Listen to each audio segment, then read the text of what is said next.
Ассалаумалейкум, сүйікті мен оқырмандарым, қалдарыңыз қалай?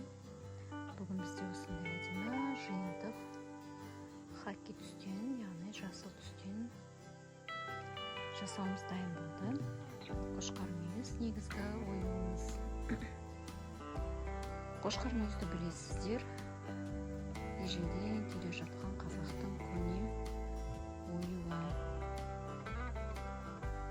Бұны ертеректе малды болсын, 4 құлақ қып салатыны 4 құбыласы түгел болсын деп ырымдап осы ою өрнекті салған екен.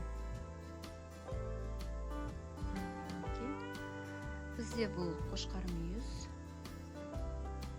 3D эффект вариантпен дайындалған. Оюымыз томпақ, кестелі машинада дайындалған.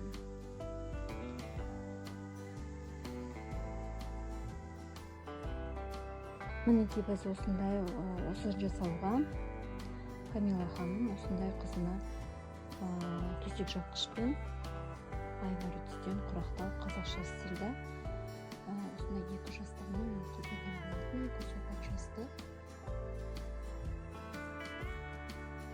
қазақша стильде, қазақи стильмен айвары түсте, алтын түспен араласқан осындай әдемі төсек жапқышпен 2 жастағы.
Де бай салды.